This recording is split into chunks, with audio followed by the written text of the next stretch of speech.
Hello, everyone, and welcome to the Lords of the Night. With me, as always, is the Lord of Pain, Ranting Monkey. Hello. And the Lord of Pennies, Satsu 2 Cents. What up, Doe? And joining us from the long-lost land of the Great White North, the Lord of Perception, Blind Press. Ahoy. And I'm your host, Scribe, the Lord of Punishment, who has to turn off his phone as he has to do every night because I forget to mute the thing before the show starts. Hi, everybody. Hi. It's Tuesday. It's what? It's Tuesday. Oh, why did it sound like you said Wednesday? I thought it sounded like he said Thursday, but Oh, damn. you said Tuesday. I know you said Tuesday. I sound like whatever you need me to say at the moment. But hello, everyone. Hello, chat. Hope everyone is well. It's a special show because we have Blind Press here, and I saw her on the Twitters, and I thought, hey, we haven't had Blind Press on in a while, and we need a little maple syrup in our life, so why not? Yeah, it was kind of cool. I was just like, what the hell am I going to do before Minions? Bring! Hi, would you like to be on Lords of the Night? Okay. Thank you, tell person. Happy Take a Monkey to Lunch Day, everybody. That's a thing? I guess I trust tall person when we're told about specific national holidays. So, hey, everybody, I don't have it in front of me, but, you know, if it's Take a Monkey to Lunch Day, you can find Monkey Streamlabs and buy them lunch. That's one way to do it, I suppose. But all that aside, Blind Press, how are you doing? I'm doing all right. I'm getting ready to celebrate my birthday this weekend because it's on Monday. Oh, happy birthday ahead of time. Thank you. Thank you. Got my kids to bed actually on time, which is exciting. Doesn't happen often. Oh, hey, let's hear it for good things. Thank you, Jordan Edwardson. Hi, Blind Press. And the other one, I guess. Which other? There's three more of us over. Do you mean Pincalo? Oh, maybe. I guess maybe we'll find out. Satsu, how are you doing? Pretty good. I didn't have to cook dinner tonight, so that was awesome. I got my workout in, and Squeetus was only 30% as annoying as she usually is, so it was a pretty decent day. Now, I forget, were you going for some kind of weight loss goal or something? Yeah, I was trying to get down to 200, and I have lost about 14 pounds since I started working out. Nice. This is not terrible. It's something. I've been making progress. I need to start doing something other than cardio. Mm-hmm. I was talking to Monkey about this before. I need to start branching out. Because I've been exclusively doing cardio just to kind of get my energy back up, because that's been my issue. Is I got fucking gamer bod, so I just. Do you have like Alexa or Amazon or something like that? Or I have some form of something like that. Because what I've been using is this free app.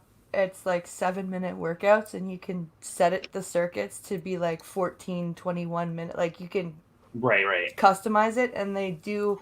Like, you don't need weights or anything. It's all just, like, different free, like, floor exercises that you can do. And it's really been helpful for me.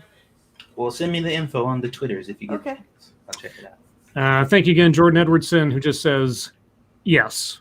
Yes. Well, thank you for clarifying with that ambiguous answer.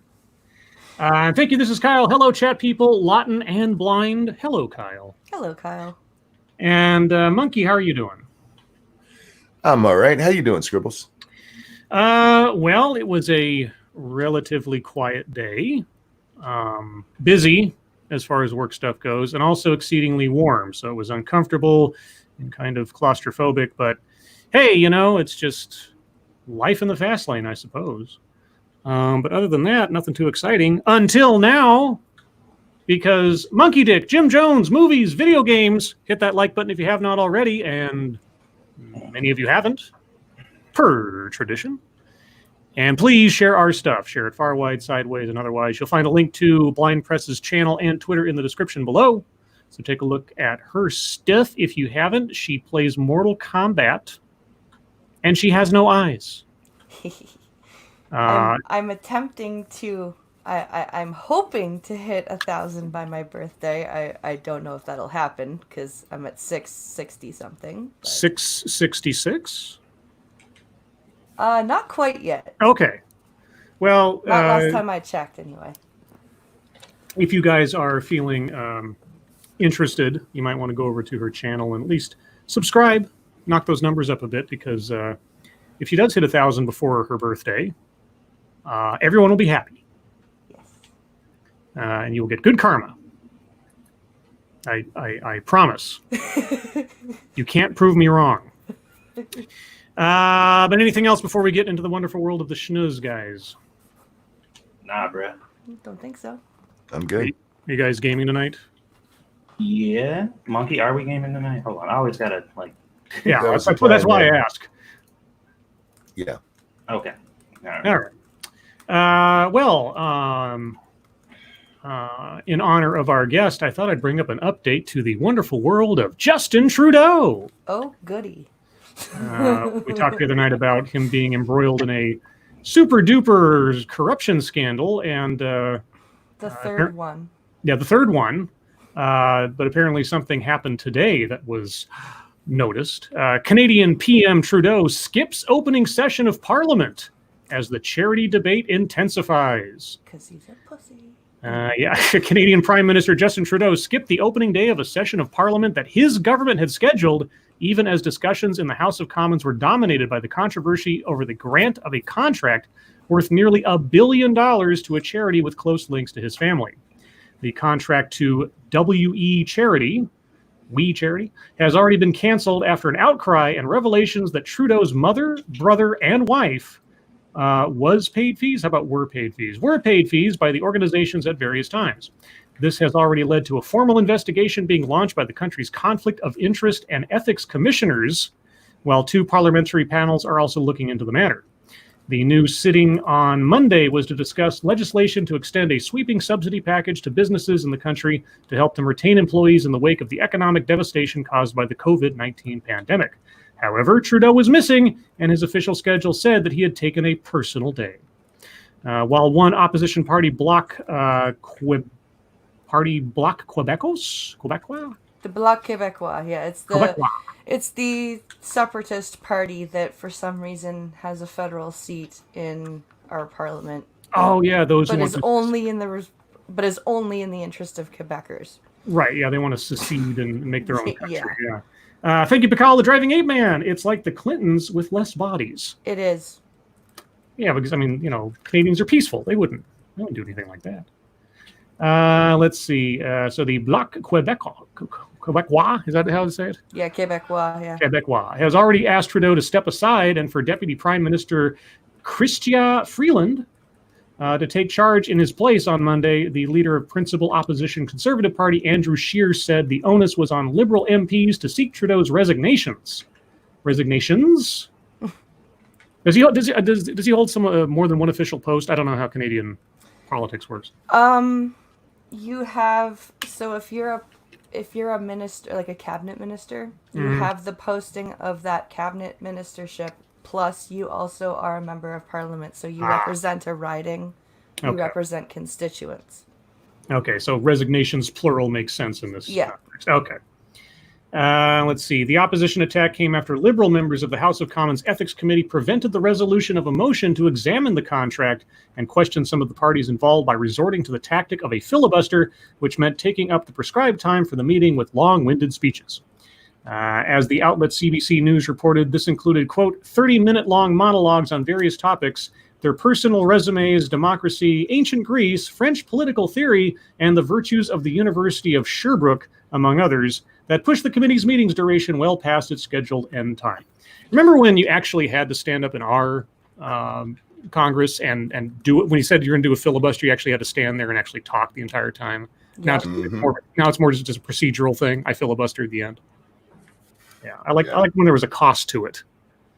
Yeah. But so that's the latest on little Justin. So what Blind, what is your sense of his popularity realistically? I mean, obviously people are against him and there are people for him, but overall, is the country like, do they care about this? He's already survived a couple other scandals. Does this make a difference? But really quick, thank you to Tall Person for the donation who says, I can't catch your streams for various reasons. I'm glad I can catch you live now. Happy National Tug of War Tournament Day. Thank you, Tall Person.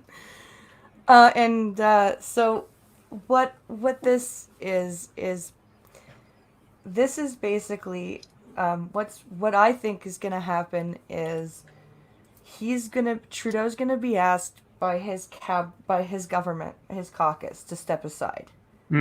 Because no matter what you feel about him, even if you are a supporter of him in the parliament, if you're smart, you know you're not going to win the next election with him.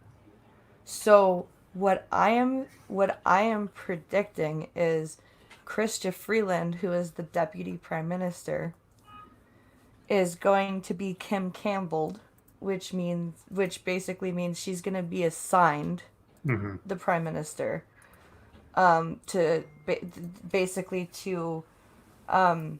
save face for the Liberal Party. Yeah. And what's going to happen is she's going to end up taking over for Justin Trudeau because there won't be a no confidence vote this time.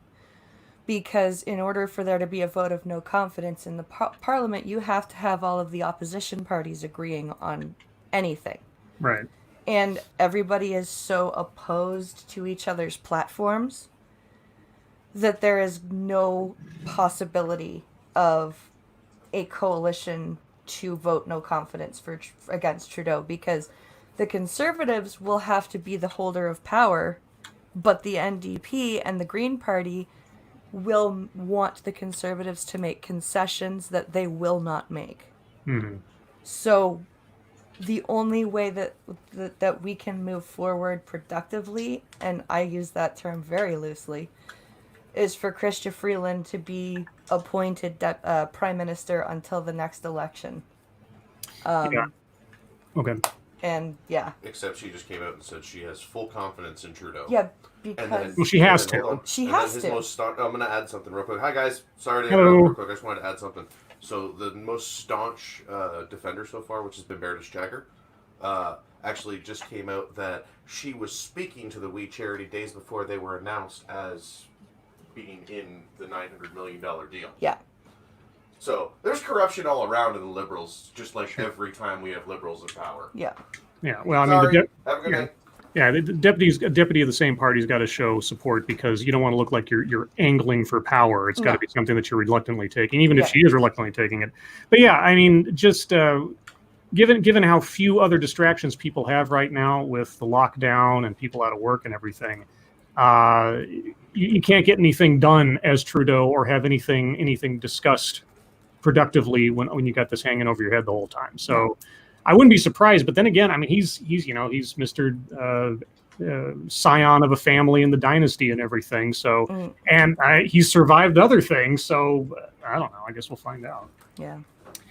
Thank you, Jordan Edwardson. Peaceful Canadians, tell that to Robert Picton. Hey, they're not all peaceful. It's just, it's a reputation. It's not a fact. But in other news, so you remember our anti-feminist lawyer who killed a judge's son and then shot himself? Oh, yes. Yep. Well, the kid might not have been his first victim. Oh. Investigators examining if killing of men's rights activist last week is connected to attack at federal judge's home. Authorities are investigating any possible connections between Roy Den Hollander, the men's rights attorney suspected of shooting a federal judge's family on Sunday, and the murder of another men's rights activist in California last week, according to a law enforcement source. The suspect in the California shooting on July 11th was believed to be wearing a FedEx uniform, the source said. Den Hollander also appears to have worn a FedEx uniform in the New Jersey shooting. Den Hollander was found dead on Monday from what two law enforcement sources said is believed to be a self-inflicted gunshot wound. an anti-feminist attorney with a long list of personal grievances and sexist and racist views. He is suspected of fatally shooting the son and injuring the husband of U.S. District Court Judge Esther Salas at the family's New Jersey home. Back on July 11th, however, Mark Angelucci, the 52-year-old vice president of the National Coalition for Men, was found unresponsive and with an apparent gunshot wound just after 4 p.m. in Cedar Pines Park, a community in Southern California. Angelucci was pronounced dead at the scene. The suspect was described as an unknown male, and the motive is not known. The NCFM said he was shot and killed in front of his home. NCFM President Harry Crouch told CNN that Den Hollander had once been on the organization's board, but was removed after threatening Crouch. Quote, "But I want to be real clear, he's not an NCFM member. Why isn't he? Because I threw him out 5 or 6 years ago because he was a nut job," unquote, Crouch told KCAL. He did not respond to a CNN request for comment. Angelucci was a prominent men's rights activist and served as the vice president and board member of the NCFM, an organization that fights for what they argue is legal discrimination against men. They argue, sure. He received his law degree in 2000 and the following year formed the Los Angeles chapter of the NCFM, serving as the chapter's president until 2008. And then it goes on to a bit more about the shooting and everything. But yeah, so this guy might have made a cross-country run at settling some old scores from his point of view. Wow. Lovely. Yep. Let's see, what else is going on? How about if this is true? And again, I always have to say if because I'm reading a headline that supposedly quotes Donald Trump from CNN. This might be a badly chosen well wish, let's say. Trump wishes former Jeffrey Epstein associate Ghislaine Maxwell well as she faces charges of enticement of minors. Let's see. Andrew Joyner, thank you so much for the pom-pom pear. That's what that is. I always think it's a lime, but it's a pear. That's a pear. Well, I know. But my first thought is because I don't see a little leaf on the side, but even then I think it's President Donald Trump said Tuesday that he wishes Ghislaine Maxwell well as she faces charges for recruiting, grooming, and ultimately sexually abusing minors as young as 14 as Jeffrey Epstein's alleged accomplice. Quote, "I just wish her well, frankly," Trump said during a White House press briefing on the coronavirus pandemic. What's he supposed to say? I hope that bitch rots in prison. Like, what's he supposed to do? Well, like, he's the yeah, president. He can't. He has to be like, well, I frankly, I wish her like, and quite frankly, she's gonna need all the well wishes she can get. You know what I mean? Like, it's a weird statement to say that you wish somebody charged with that kind of crime, but I don't think it meant what they are saying that it meant. It sounds bad. What he should have said is something to the effect of, "I hope justice is served," whatever that means. Yeah, something more neutral, something not as. I agree. I think saying "I wish her well" is kind of weird, but again, he's also very bad with off the cuff. Like, if he is at a press conference and he's not following a script, he just kind of verbally vomits things. Mm-hmm. And I think that might have been what that was. I don't think there's any, calculated reason he said it. I just think it was kind of that wasn't a question I was expecting type of answer, maybe. Let's see. The president was also asked whether he believes Maxwell will turn on powerful men, including Prince Andrew, who has faced public pressure to explain his relationship with Epstein and one of his accusers, Virginia Roberts Guffrey. Is that how you say her last name? Guffrey? Guffrey has alleged that she was forced into sexual encounters with the prince while she was underage. Trump replied on Maxwell, quote, "I don't know. I haven't really been following it too much. I just wish her well, frankly. I've met her numerous times over the years, especially since I lived in Palm Beach. I guess they lived in Palm Beach, but I wish her well. Whatever it is, I don't know the situation with Prince Andrew. I just don't know. Not aware of it," unquote. Yeah, he's rambling. And I don't think he can be honest about that if he's, for a guy that's so as plugged in the media as he is, he can't not know anything about it. Come on. No, That was a question. I guarantee you that was a question that was not expected. So he didn't have a scripted answer, and when he doesn't have a scripted answer, he, especially in front of the press, he just kind of rambles, and that's what that sounded like. It sounded like an oh shit, what do I say? Lines. Yeah, line. Let's see. How about what's that? Let's talk about the Supreme Court. Monkey should find this interesting because he's a big Supreme Court buff. This is an opinion piece that says the Roberts Court is striking at the heart of democracy. Oh fuck! Sure, it is. Now, What way? Okay, well, I'm looking. I have the benefit of looking at least the photo they have attached to the story, and it's a voting booth. So I'm going to guess, is it Florida and the whole convicted felon thing? I'm guessing. I don't know. I haven't read the article yet, but I'm guessing. Probably that, or a combination with where they've upheld, that there's no everybody gets a mail-in ballot. Because they've done that too, based on the fucking laws of the states. Yeah. Chad is saying there's a birthday.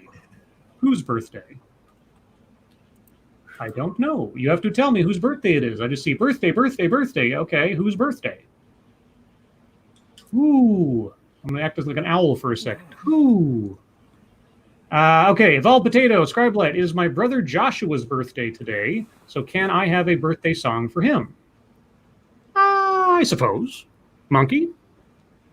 Is it Joshua? Yes. Joshua, it's your birthday, and around here we do this. This one's for you. And a 1 and a 2. Happy birthday to you. Happy birthday to you.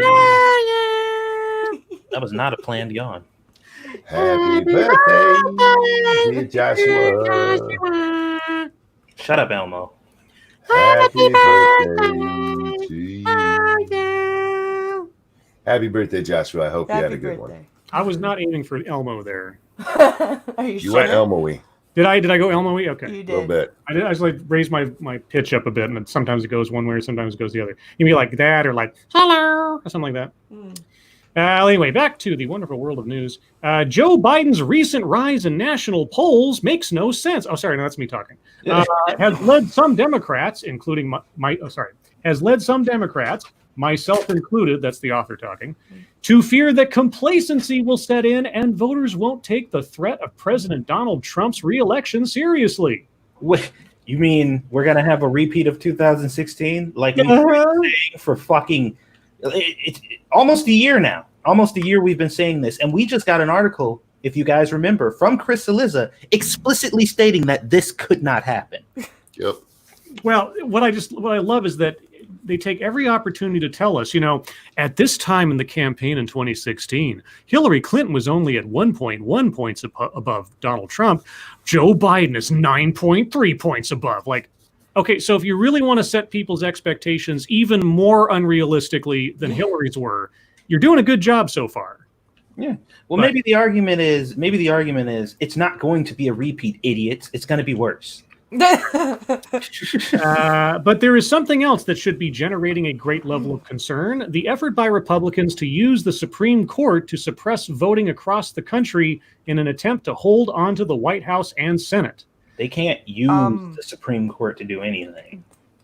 Let's start with Florida. I was right. Recent polls have made clear that Florida is in play this November, thanks in part to Trump's mishandling of the coronavirus crisis and a surge of support for Biden among seniors.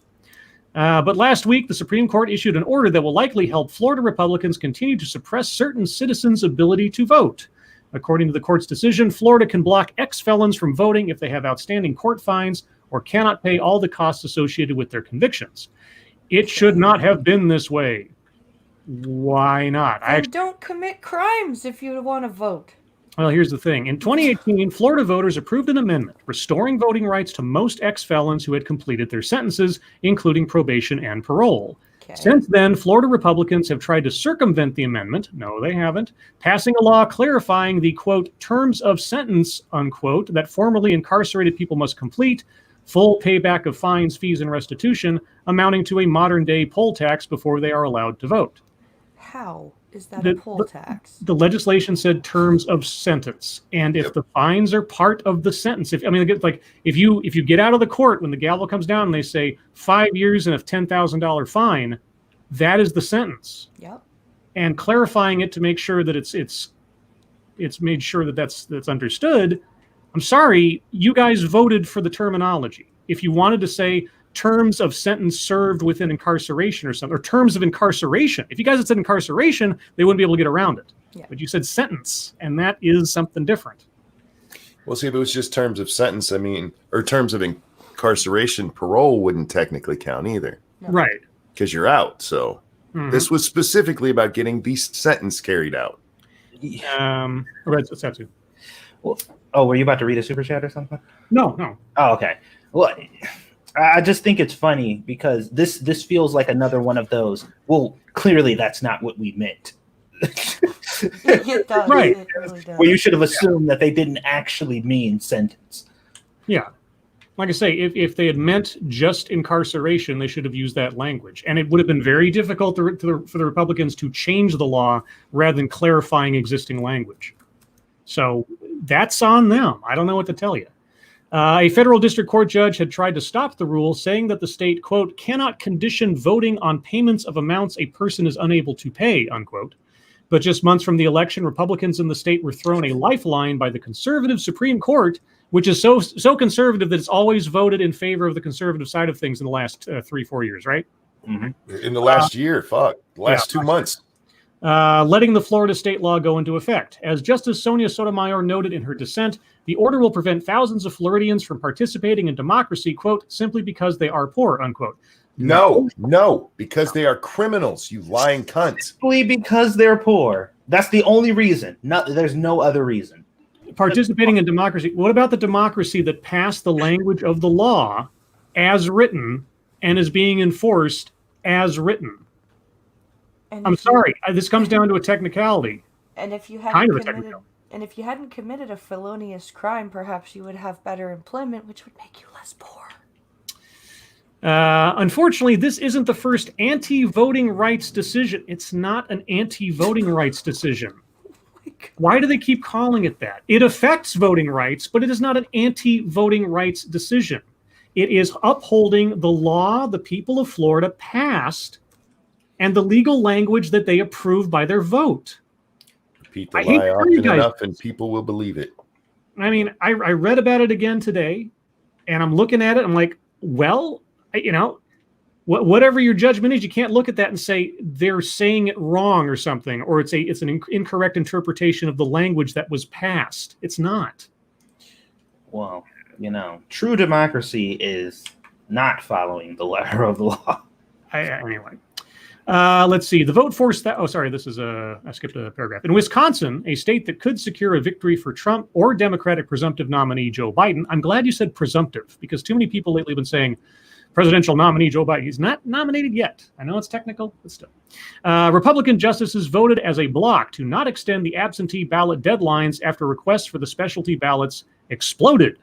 The vote forced thousands of Wisconsinites to choose between going out in person in the middle of a pandemic and forfeiting their right to vote in the primary. The 4 Democratic-appointed justices all dissented. Justice Ginsburg wrote at the time that the decision, quote, boggles the mind, unquote. Well, if it reaches her bench, then she can change it, I guess. That was the Wisconsin court, so I don't know.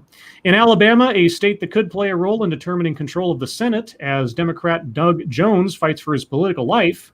Okay. The 5 Republican justices overruled their Democratic-appointed colleagues again to make it harder for people to vote absentee in the middle of the pandemic. Called it. How? They don't even tell us. They just says Alabama. Because in that state, there's rules of who's allowed to vote absentee. There's specific rules. Mm-hmm. And they wanted to remove those rules so everybody could do it. And they came down and said, no, your law says this. Oh, so like veterans serving overseas or something like that. Yeah, it was literally them following the law. That's what they're bitching about. If you don't like the law as written, revise the law, pass the law. I mean, if this is such a big thing in Florida, for example, then if you had the same kind of impetus or momentum to pass the original 2018 law, then why don't you get that same groundswell of support to pass an amendment changing that one word from a sentence to incarceration? Yeah. Why not do that? It's a one-word change. The Republicans will probably push back. The Republicans are they a majority in Florida? I don't know. But either way, just do that. It just blows my mind that the dissent, the argument is like they're following the word of the law as it's written, and that's unconstitutional. It's like that is the democratic crisis they're talking about here. Yeah. Professor Chaos, thank you. Iraqis voted under threat of being blown up. Yeah, they did, didn't they? Yeah, I mean, whether you agree with the sentiment behind what the Republicans did or not, the fact remains is that the law is as it's written. It's one of those things like that changed my mind on the Second Amendment. And this might be the subject of my next little for the record video. Longest time, I sort of bought in to the argument that the Second Amendment language is antiquated. It talks about a well-organized militia, et cetera. It doesn't apply to modern day, yada, yada. And I was kind of like, yeah, that doesn't make any sense.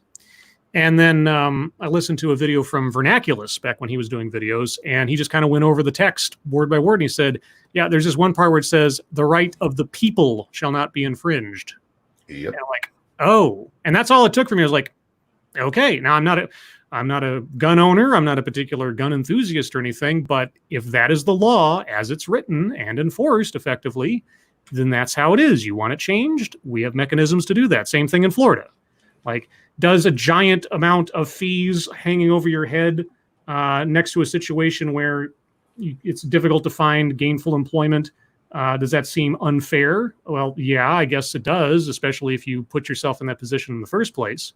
But if that wasn't what the law was meant to punish you with, then you should have written it otherwise. And you still can, but it won't happen until after the election that you guys are so worried about. So I don't know what to tell you. Thank you. Oh, sorry, I already read that one. Anyway, any other stories you guys can think of that I should bring up before we get into MSS news? Nothing that comes to mind. I don't think so. Okay. All right, then. Well, guys, we're going to move on to the wonderful world of MSS News. If you have news stories you would like us to read on the air, please send them to us via Twitter using the hashtag MSS News. Can't promise to get to them all, but that's because I'm long-winded and it'll probably be Frosted Glass's fault. Let's see. P-Dog Knight sends us this one. Gotta have P-Dog on here again sometime. P-Dog, if you're there or if you're listening later, what are you doing Friday? Let me know. This is he's retweeted us a tweet from Cenk Uygur. Oh boy. Okay. This is the tweet from Cenk Uygur. Signed petition. If Donald Trump loses the election and refuses to leave, and the United States military does not remove him from office, I, the undersigned, will personally go to Washington and help remove him from the White House with my fellow Americans. What? Wow, that's Isn't that treason? I don't know what that is. It's stupid. Yeah. But other than stupid, that sounds rather close to treason. It's something. But yeah, the brilliance of Cenk Uygur. Thank you, P-Dog. All that tweet says to me, all that tweet is saying to me is, we want this to happen so fucking bad. How does one lose the election but not leave office? Well, he just refuses to essentially abdicate. He doesn't leave the White House. He tries to keep his people in place. Like I don't know what legal method other than contesting the election results he could use, and then it goes to the Supreme Court or something if there's some kind of stalemate. I'm not a legal expert. I don't know the mechanisms. Monkey, do you know?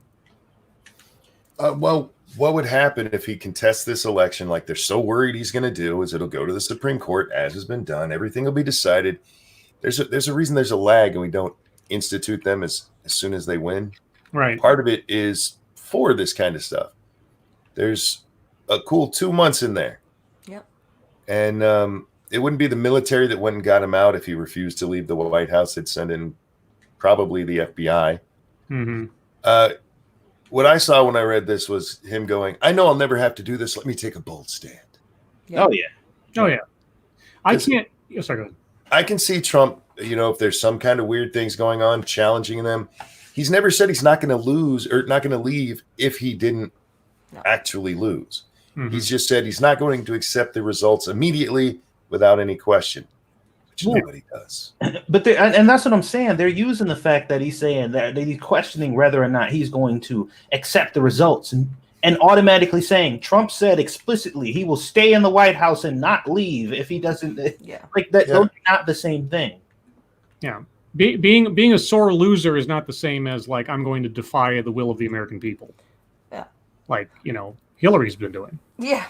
I was going to say, well, given this mentality of Cenk, as I guess this shouldn't be much of a surprise. It's kind of even bizarre for him, maybe a little bit. Part of me wants to see Trump win just so I can watch Cenk melt down for a second time. Mm-hmm. I mean, the highlights from the TYT election night coverage, if that happens, will just be mwah again. I don't know if the meltdown will be funny this time or if it will be just outright ridiculous violence on their side. Well, I mean, as far as the TYT show, No, not them. Just in general. Yeah. Well, I mean, there'll be protests and probably riots and things, and I mean, I'm not hoping for it. No. All things being equal, I wouldn't be surprised if there were. But I'd like to hear his excuses if he does win or if he does lose, and this does happen, and he's not down there. I'm curious, like what the reason. Well, I mean, they didn't get enough signatures. Exactly. Enough people signed. They didn't want me to do it. Let's see. This one comes from Frosted Glass. Yeah, and the tweet along with it says, "Time to trigger Scribe." Oh boy. Oh boy. Here we go. Okay, this is from Slate. I feel so fancy. Trump endorses a new 3/5 clause. What? I'm sure he does. Okay. This is like the article I saw a week or two ago that said Trump wants to be the last president of the Confederacy. Yeah. Donald Trump's new memorandum to exclude undocumented immigrants from the next round of congressional apportionment is morally repulsive, illegal, and impossible. It is repulsive because it borrows the logic of the notorious 3/5 clause to declare that undocumented immigrants are not full persons under the Constitution. It is illegal because it seeks to exclude these immigrants from a state's population when counting how many seats each state gets. The fuck are you talking about? Okay, which violates the Constitution. And it is impossible because there is no way that the government can count undocumented immigrants with any accuracy by the December deadline. Oh my God. House of Representatives. Sorry, somebody remind me. Who do the House of Representatives represent? Americans.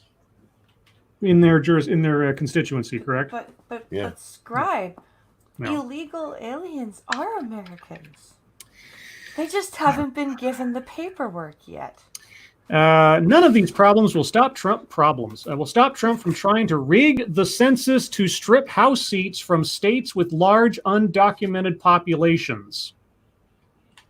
You mean how they're trying to rig them by counting people who aren't citizens of the U.S.? Oh my God. Even if this scheme fails, however, the memo will do insidious damage to the bedrock principle that all people count. Not when it comes to apportioning representatives. And If you're not a citizen, if you're not a legal resident, you're not a constituent, you're not someone that's being represented by the elected official. If you're not a citizen, you can't vote. So you're not represented by anybody if you can't. Oh my God. Real quick, thank you, Snub Earth. Race nationalists are mad we put a nation before other countries. Hustlers gonna hustle. Yep. Well, I don't know if it's race nationalists so much as they want to pad the numbers for their own. Wow, a lot of activity going on. They want to pad the numbers for their own benefit, which is what they, of course, accuse the Republicans of doing all the time. And trust me, there aren't any harps or halos amongst anybody here, but this is just blatant nonsense. Yeah. Okay. Yeah, thanks, Frosted. Yeah, you triggered me. You got me. You know me too well. Moving on. This one comes from Sean Uli. Let's see. And thank you, Frosted Glass. Triggering accomplished. Yes. Scribe triggered achieved. You can put that on your Xbox achievement list. Let's see. The Daily Wire. We warned them. Dallas police chief had nearly 700 protesters taken into custody for blocking a highway. Well, probably a smart move for everybody. Last month, Dallas Police Chief Renee Hall had nearly 700 individuals taken into custody and hit with at-large arrest charges after they blocked a major highway in the city. After blocking the Margaret Hunt Hill Bridge, 647 protesters were put in zip-tie handcuffs. An unapologetic Hall, try that again, said in subsequent press conference that she was the one that made the call to detain individuals and reiterated that she, quote, warned protesters not to break the law lest they be arrested. Quote, we warn them, she said to Fox 4. If you break the law, we will arrest you. Imagine that. There are many who question and are not happy with the decisions that I made on yesterday, Hall said. Let me be clear. I am not here to make people happy. My job and our job in law enforcement is to keep this city safe. We have pledged that. We will do that. And that is our goal. Although peaceful, the protesters broke the law, the police chief continued. On last night, they assembled and then they began to walk, and we supported that walk. When they began to enter the Margaret Hunt Hill Bridge, they were given a warning because it is against the law. The Penal Code 42.03, obstruction of a highway or passageway, says they are not allowed to walk in the middle of the roadway or freeway or overpass. They decided to take a knee on the bridge and hold up their hands and say, don't shoot. Again, no one should be surprised because my statement is, if you break the law, we will arrest you. Well, good for her. Isn't it weird how that's just like what the fuck did they do? It's like, well, they broke the law, but they were doing it peacefully. Yeah. Like, okay, well, you have a solid argument there. You can't break the law. You're under arrest for being drunk in public, but I'm peacefully drunk in public. It's like, you're under arrest. You broke that man's nose. Yeah, but I did it without malice. There was love in that punch. Yeah. It's a love tap. Let's see. Who's this? This one comes from Massive Dynamics. Boy, we're daily wiring it today. Doctors call for Adam's apple Achilles tendon to be renamed because they're misogynistic. Oh my God! Is this a Babylon Bee article? Well, it's Daily Wire, so it might be some quack who's saying it. But let's see. Thank you, Bacall. The driving ape man should have got them with rubber bullets. Ugh, rubber bullets are scary. They're scary. I mean, they should be scary, but they're scary stuff anyway. A pair of doctors. Okay, we're not talking peerage consensus here. A pair of doctors in Australia want to do away with terms like Adam's apple and Achilles tendon, with one doctor calling them misogynistic. Dr. Kristen Small, which is appropriate, seems like, a Queensland specialist, obstetrician, gynecologist, and anatomy lecturer, calls for the terms to be phased out, saying they represent older generations. Quote, I think we have a personal choice to decolonize our language, and these historical terms will fade out, Small told the Brisbane Courier Mail. She still teaches the terms, known as eponyms for exam purposes, but notes that there are alternatives for the dead man's name, unquote. The dead man's name. Like what?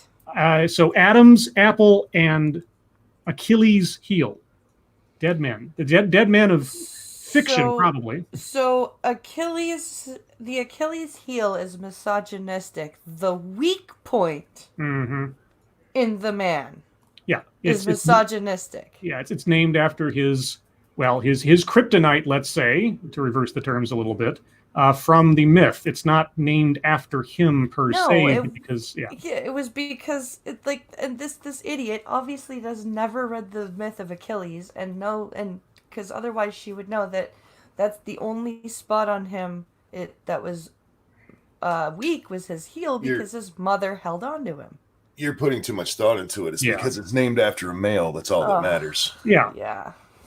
Let's see. The Adam's apple is believed to be named after the biblical figure of Adam, you think? You think? Believed? Okay. While the Achilles tendon is named after the Greek hero of the Trojan War. Yes, technically, but it's more... Anyway. thinking about it too much.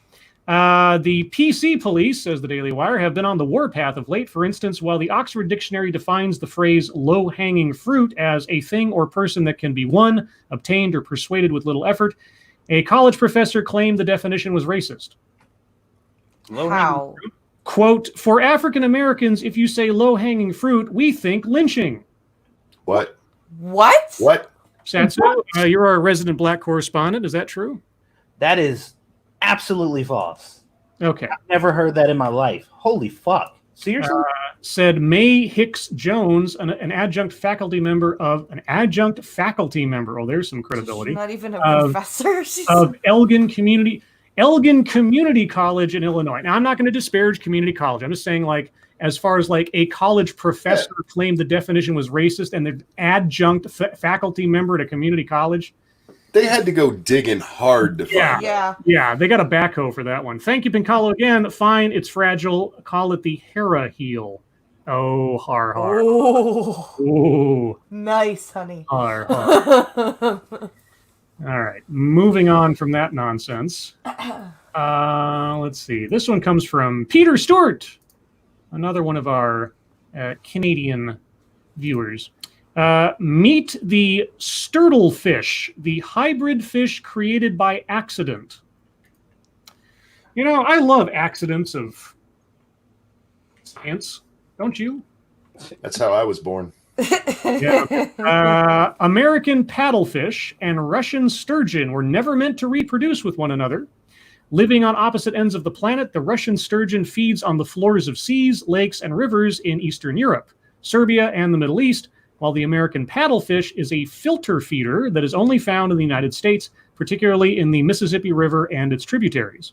It was highly unlikely the two fossil fish, as they are called because of their ancient lineage, would ever cross paths, and even more unlikely they would ever mate.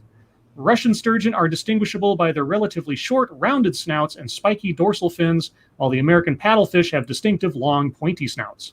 However, researchers in Hungary surprised the scientific community, and even themselves, when they accidentally bred Russian sturgeon and American paddlefish in captivity and created a new hybrid species, now unofficially known as the sturtlefish. It sounds like labradoodle or something. I thought, honestly, that it was going to be like some sort of fish crossed with a turtle. Yeah. I'm surprised with it being Russian and American that somebody didn't say, we should call it the Trump fish. Oh. Or the collusion fish. The collusion fish. There you go. Collusion fish. Yes. To do this, they tried to initiate a process called gynogenesis in the sturgeon by placing sperm from the American paddlefish near the eggs from... What do you mean? You said they did it accidentally. It's not an accident. That was... Okay. Stop lying. I skipped a paragraph. Sorry. According to findings published in the journal Genes earlier this month, the team of researchers were attempting to induce asexual reproduction in the endangered Russian sturgeon last year. Okay, to do this, they tried to initiate a process called gynogenesis in the sturgeon by placing sperm from the American paddlefish near the eggs from the Russian sturgeon.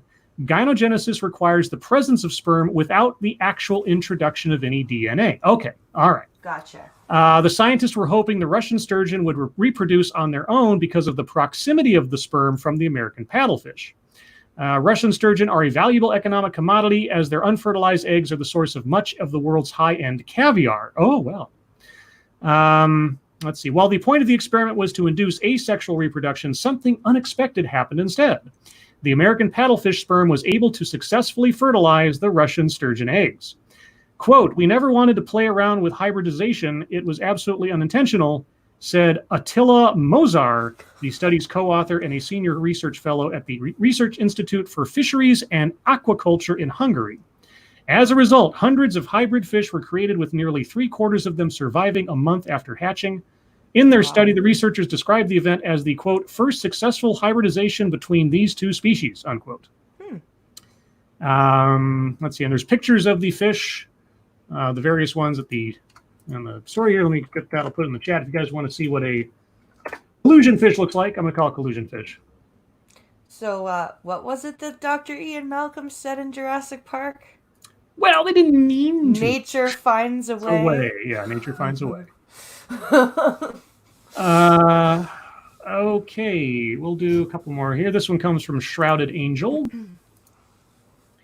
And I believe it's a UK story, or at least it's a mirror story. We'll see. I love the choice of words here. Bride slammed for humiliating snap after cleaning husband's car with her wedding dress. Okay. Why would you use your wedding dress? A bride has been heavily criticized online after sharing a snap, i.e. a photo, of her and her new husband. When it comes to wedding pictures, photographers often capture the same shots. The groom's face when the bride walks down the aisle, the moment the happy couple kiss after saying their vows, and the tears shed by the parents during the speeches being just a few snaps among the many staple pictures taken of the big day. But one newlywed snaps has caused utter outrage online. Now, if this was a photograph with a cow in it, that'd be a great pun. The woman appears to be starting her own bizarre bridal valet service of some kind, and people are utterly unimpressed. Okay, I'm going to put the link in the chat so you guys can see what I'm looking at. It's for those of you that are listening, like while you're driving or something. The man is sitting in his car, and of course this is British car, so he's sitting on the right side, and he's leaning outside the window, and he's directing his new bride apparently to polish the hubcaps of the front end of the car with the edge of her wedding dress, and she's kneeling there and polishing the hubcaps. That's what the picture is. Right. So that's what they wanted to do. So what? That's their wedding. It's probably a joke. Exactly. Was she making a sandwich while she was doing it? I bet you that he is well known for loving his car, or maybe he's a car dealer, or maybe there's some inside joke to it, and that's all it is. Yep. Or maybe you want to piss off some people on the internet. But I bet you it's because she's kneeling. Oh, God. In the comments section, one person said, quote, "Does this woman have no self-respect? Imagine happily posing for a photo that implies your husband loves and respects his car more than you. What? Quite sad, really. One day she might have a daughter who will see this photo." And not think like you and be like, wow, that's a pretty funny photo, Mom. And then yeah, with their life. And I bet you the daughter will have the context of the inside joke. So, yeah, I know she's like, one day I hope her daughter grows up and sees this and is as miserable as I am and draws this connection. It's just like, nope. Mm-hmm. You can be sad all on your own, you fucking weird ass bitch. However, a couple of people, I guess they were in the minority, defended the pair and said it could be just a bit of fun. Quote, "Lots of judgmental people here. For all you know, she might love that car just as much as him." Right. It might be her fucking car. And right. another commented, "Car girl here. I have a photo of me doing this in my university graduation robe, and I'll do the same at the wedding. If they're both car people, then there is no harm in this pic. It is just a bit of fun for photos." Yeah, exactly. Imagine that. Imagine a woman liking cars. Yeah. How much can you internalize your misogyny to like cars? Look, I said it before. I asked the question on the last stream. Woke, racist, sexist, or both? And I will finish up, seemingly appropriately enough, with one from Pinkalo, the driving ape man. If I can get to the story here. It comes from the Toronto Sun. And it's thinking about it. Okay. Waterloo Institute for Nanotechnology working to spray away COVID. Yeah, he's found this just before I got the link. Isn't it called Lysol? Well, have any of you ever watched the cartoon Invader Zim? No. I've seen it a couple times. Okay. It was a long time ago. So there's an episode where so for those of you who don't know, he's an alien who's come to invade Earth, and he has to blend in to like find out about the Earth people so he can destroy them. And there's an episode where he's riding the bus, and he realizes just how incredibly full of germs that humans are. So he's got this big thing of cleaner that he's like, "Get away from me!" And he's like spraying people with like, this is what I'm picturing. Just crazy person. Yeah, just this crazy person spraying you with fucking, yeah, exactly. What if you could spray away COVID-19? Again, Lysol. That's the idea behind an antiviral surface coating, Lysol, being developed in a collaborative project between by researchers. Okay, and not by as in bi, but by. Yes. In case that needs to be clarified for pronunciation. By researchers I always read these things and I think someone was writing a draft of this and was trying to decide what word to use and had like sort of a mental slash between their options, but forgot to take it out by the time it was published. That happens to me in tweets. I'll change my mind about what I'm writing and forget one word to take off. So I can kind of, but still, you're being paid for doing this. You're a professional, supposedly. And who's your editor? Is it Chris Saliza? Researchers at the Waterloo Institute for Nanotechnology, or WIN, within the University of Waterloo and SiO2 Innovation Labs. The coating will kill the COVID-19 virus immediately upon contact with any surface. Okay, according to Dr. Shushanta Mitra, professor of mechanical and mechatronics.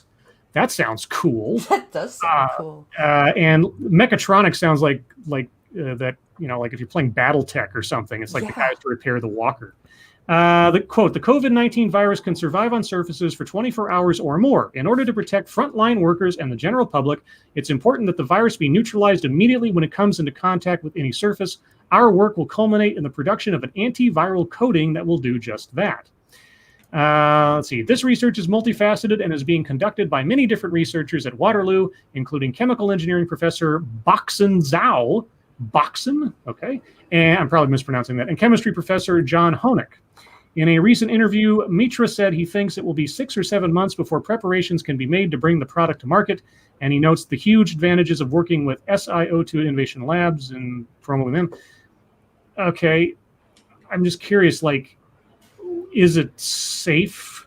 Like Lysol kills COVID-19 on surfaces, right? Yeah, that's just clean. You wouldn't want to drink Lysol because it kills viruses. So if you have this covering all the surfaces, what happens if you? I'm sure they're not going to make something that's inherently poisonous, but if it's meant to kill viruses on contact, there's got to be something not too nice in it that you wouldn't probably want to get in your mouth or on your fingers or something. Yeah, I'm not sure how this would work. I'm all for it if they've got to answer anything, but but all the same, I'm just kind of like, and thank you again, Pakal, the Driving Ape Man. Spray 9 already does this, including Corona. Spray 9, is that a Canadian thing? No, it's a cleaner. I actually didn't know about it until Pincolo grabbed it from the auto section of the store, but apparently he used to use it in the States it's a cleaning product.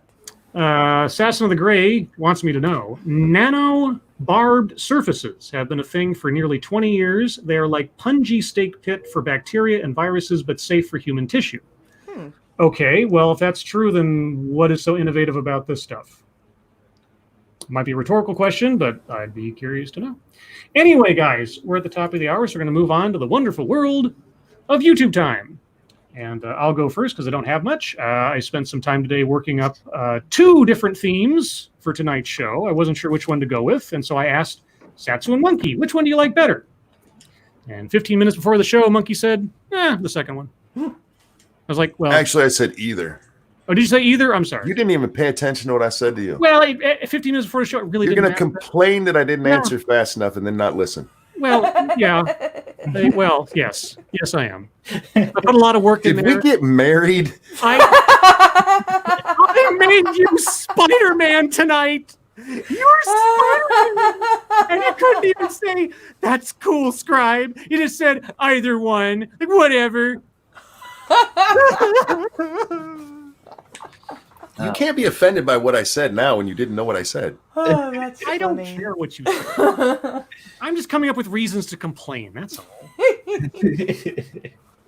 Like a married couple would. The show. Now go polish my my hubcap. Oh hell no. That's not a euphemism, by the way. Just make sure.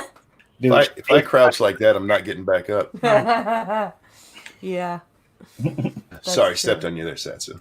No, I was saying whenever Squishy gets mad over little shit, or it seems like she's really bringing up some random stuff, and I'm just like, are we too happy, babe? She'll get all pissed off, like, would you stop doing that? I'm just asking. I need to know. Are we too happy now? Is that it? You trying to start some shit? But other than that, I think I'll be doing a TEDx tomorrow, and I'm going to say tentatively at noon Pacific time because I have work stuff tomorrow. So hopefully keep an eye on my Twitter. I will let you guys know. I've got quite one with a very interesting title, as most of the reasons I ever bring them up are, and I'll premiere that tomorrow. Other than that, Satsu, what have you been up to? Did some video editing today and actually spent a decent amount of time because I didn't have to cook dinner in the 7 Days to Die private server. And Monkey, I have recreated what pretty much our exact old base that we used, the one with the lane and it's elevated or whatever. Uh-huh. And I might need you to come in and do the wiring work because I had to like improvise because I'm not as good at this shit as you are. But it is built and I am ready to test it. So whenever you have the time, I was working on that. I actually recorded all of the footage too of me building it. So I did that for the YouTubes. We have another gaming stream tonight playing 7 Days to Die, so come and check that out. And the other videos that I edited were cooking videos because that's like my primary thing now. So, yay. Cool. And Monkey, what have you been up to? I just did a Monkey in the morning. We ended up watching for the last half of it, just watching the Portland protest because, wow, did that get funky last night. And then I went to bed and was there until I sent you that message. Okay. And Blind, what have you been up to? So I've been unfortunately just relegated to streaming on the weekends because I have got both kids home during the day. So we did the Star Trek stream on Saturday. We reviewed The Search for Spock because we're doing the movies now. And then this weekend we're not doing one because Pinkalo and I are heading up to the family cottage for my birthday weekend. But I'm looking for the National Federation of the Blind just had their 2020 convention and they did it virtually. And Miss Molly Burke had a speech. And I'm trying to get a friend of mine to get the link to it for me so I can do a blind reaction to it. Because she got sponsored by a company who publicly stated they have no plans to become accessible. Which is just freaking brilliant. The blind person being sponsored by a company who has no wish to be accessible to blind people. It's just great. Alrighty. I did forget something in case anybody's interested. I came up, I was, I think, who was it? Was Twisted Skipster was like, hey, Scribe, I'm thinking about making a COVID mask with your logo on it. Is that okay? And I'm like, yeah, sure. Oh, wait, you can do that on Teespring now, right? I'll see if I can do that. And I tried to put my little avatar you see on the screen here onto a mask, but the way that the mask on Teespring folds, it squishes everything and makes it look weird, and I wouldn't know if that would print out correctly, so I said, nah. But you can make your own, like, okay. And while I was there, I was thinking, I should make a Pepperjack shirt. So now there's a Pepperjack shirt on my Teespring. Which Stargazer Nuts has very kindly put a link to in the chat. So if you would like your very own official Pepperjack t-shirt, you can find it now on Teespring at my store, which I almost never shill because it's just kind of there. And I don't think about it too much, but it's there if you want it. I think it looks kind of cool. I found the fonts for Dr. Pepper and for Jack Daniels and smushed them together, and it kind of looks kind of neat, nice. I think. So there you go. Let's see. Well, on to, I guess, Thuggetry. Do I have much of anything? I don't think I have too much, but let me double check real quick. I put out a meme today, thinking about TEDx. I found the the meme where it's the guy looking at the girl and his girlfriend's looking up at him all shocked. And I put my my avatar face over the guy. I put over the red dress girl TEDx, and then the offended girlfriend. It's just sane people. I thought that kind of covered the bases. And gosh, I don't know that I did much today. Joe Biden, speaking to a notable Muslim American advocacy organization Monday, promised that if elected, he'll have Muslims in his administration, and said he intends to work with Congress to pass anti-hate crime legislation. And I said, so first, filtering his VP pick by gender, and now the qualifying element for an administration post will be a particular religion, such diverse, so inclusion. Yeah. And then James Comey, our former FBI director. Can you go back? What was his statement exactly? Well, I don't have a quote in front of me. I just the general. Joe Biden, speaking to a notable Muslim American advocacy organization Monday, promised that if elected, he'll have Muslims in his administration, and said he intends to work with Congress to pass anti-hate crime legislation. Okay, all right. And then our former FBI director wrote an opinion piece in the Washington Post today that said, "Is televised conflict Trump's goal? The craving of our president for re-election seems to override everything." And I said, so in order to defeat Trump, the media should not cover what's going on and pretend that everything is okay or something. Also, is he saying that televised conflict has only become a thing since Trump's election? Right. Or that Trump is somehow controlling the mainstream media into covering what he wants them to cover? Like him? They're not even covering it, for fuck's sake. I don't see anything on CNN about the protests going on in Portland right now.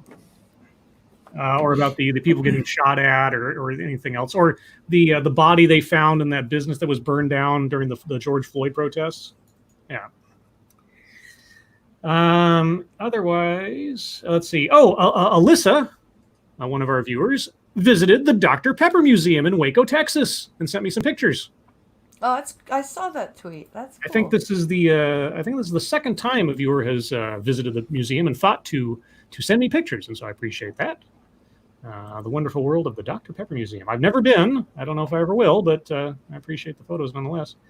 And other than that, yeah, I guess that's all the really exciting stuff. So, Blind, what do you have? I've actually got a lot of fucketry. So I really quickly I got a blind person who was a subscriber of Molly's to unsubscribe, and I didn't do it on purpose. But she asked me why I didn't like Molly, and I told her all of the things that I have problem with. And she was like, "Oh, I was unaware of all of that. I don't feel comfortable with her videos. I'm going to go unsubscribe." I never want to take subscribers away from people, but that was weird. Mm-hmm. And then on Twitter yesterday, there's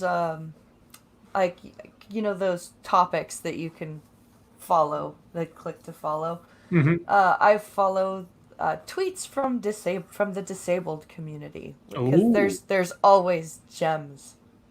There's always gems, because that's basically disability activism Twitter. And there was one guy who said we're supposed to be celebrating the ADA because it turns 30 on Sunday. And he says, but right now we are literally seeing the death of the state and how it and how it takes care of its basically disabled population, and tens of thousands of disabled people are dying every year. And I'm like, so, and I said something to the effect of, yes, let's shit all over the ADA, because there hasn't been amazing progress since its inception. Would you like to go back to the way things were before it? Stop being so disingenuous. And then there was 2 tweets from a different account who has root for a disabled person in their display name. Okay. And her first tweet was something along the lines of, the reason I have root for a disabled person in my display name is because able-bodied people, white people, make everything about race. To which I quote tweeted her and said, you just made it about race. Do you read your tweets before you post them? And she also, there was another thing that she said, about, what was it? I can't remember what it was now, but her Twitter handle is Crutches and Spice, and she's always got some ridiculously hot takes about how, able-bodied people just absolutely loathe the disabled, and how they are just, have nothing but contempt for disabled. Like, it's ridiculous. Oh, I remember what it was now. She was ranting about how so many able-bodied people think that a person's disability is their personality. And I said, but people like you make it your personality. Oh. You can't get pissed off when all you act and all you talk about is your disability, and then people think that's all you are. You've created a self-fulfilling prophecy here. So that's my fucketry. I was kind of messing around in disability activism land. Disability activism land. Yeah, I keep looking for any more TEDx's that come along that deal with that subject directly on the off chance, and if I do, I will let you know. Sounds good. Satsu, what do you got? Oh. Satsu is taking a vacation. He might have had an Ali emergency. That's true. Okay. Monkey, do you have anything? I do actually. Oh. Let's see. We got to go back to last night first.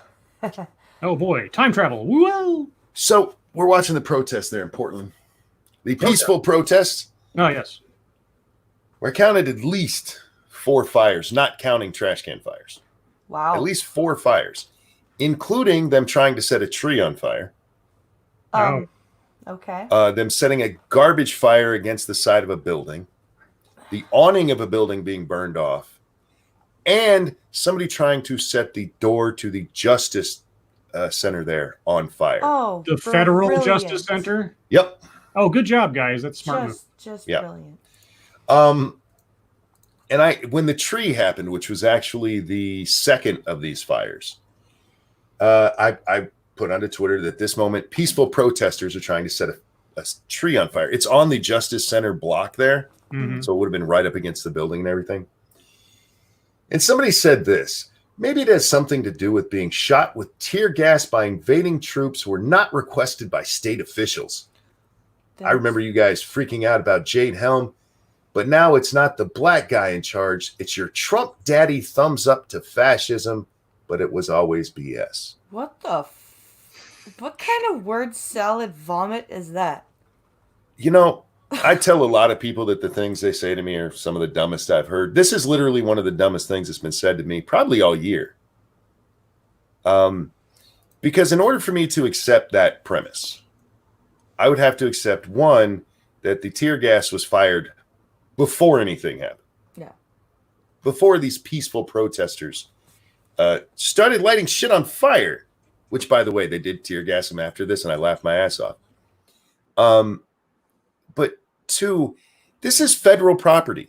That is a federal building. The reason the federal troops keep coming out of it, the federal officers keep coming out of it to defend it, is because the city who should be doing it won't.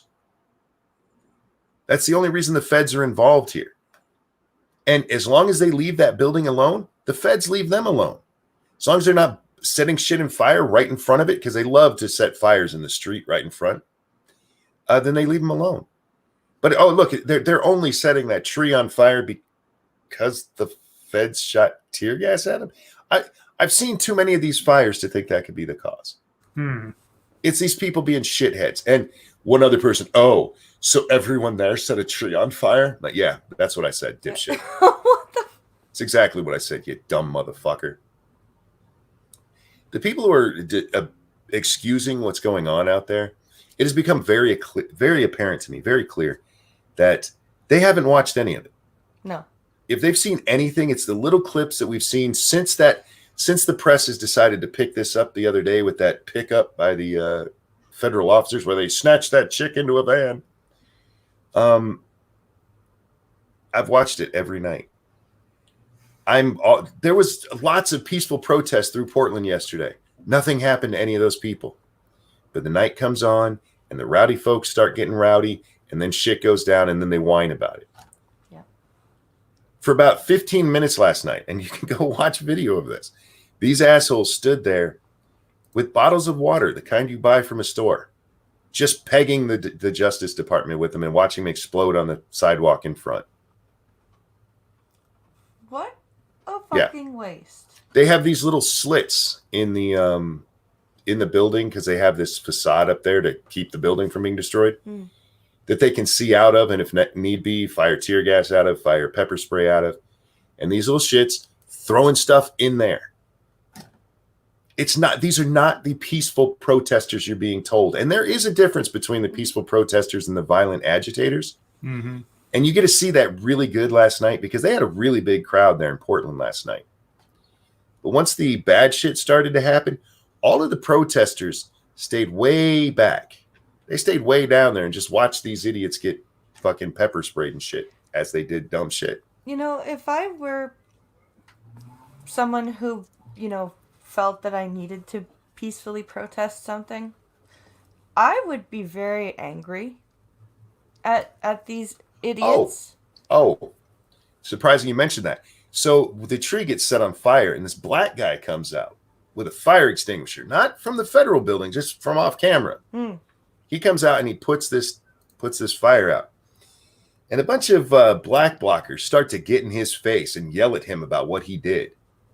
And he's yelling back at them that this is fucking stupid. This doesn't help us in any way. And the only reason that guy didn't get his ass kicked is because a whole bunch of his friends piled around him and they outnumbered the black guys. Yeah.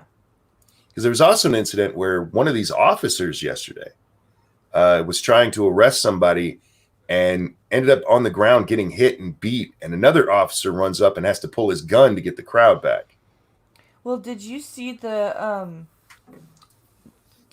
I'm sure you saw what happened to the chief of police of New York last week, I think it was. He got his ass kicked.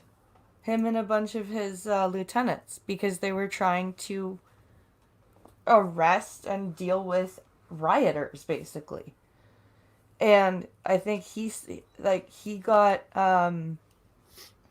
punched, and but one of his lieutenants got a mop handle to the face over and over again. Another one got a bat to the head and needed 8 staples. No, I didn't see that. These are all peaceful protests, y'all. All of them. Come on. The only other thing, there's a couple of other things that did go on, like Chris Evans is over party. I don't know if you guys saw that trending. Chris, like Captain America, Chris Evans? Well, that's what everybody thought, but no. Oh, okay. Because there's more than one Chris Evans who's got that name. Yeah. And this was actually a Chris Evans in the UK. He's some DJ who's related in some way to the Prince Philip, what's his name, Jeffrey Epstein thing. Oh, okay. But yeah, people were like, Chris Evans is over. And then you have to actually search for days to find out what the hell was really going on.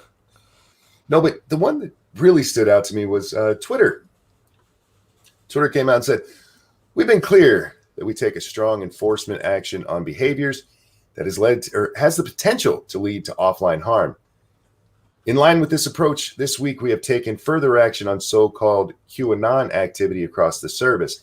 There's a list of things they do, which include they're going to be blocking anybody supporting that stuff. Anybody who says it, those posts will be deleted.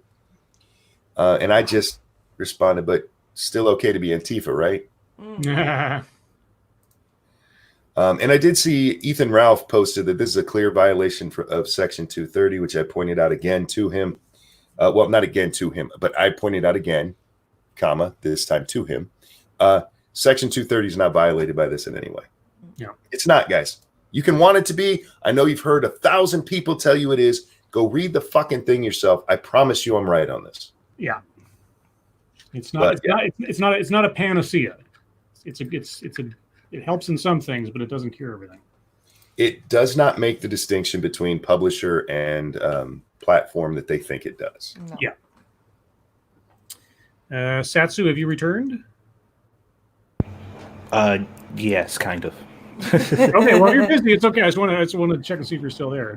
Yeah, I'm listening in, but the little one is teetering back and forth between awake and asleep, so I'm trying to not wake her up. Well, if you got a split, it's fine.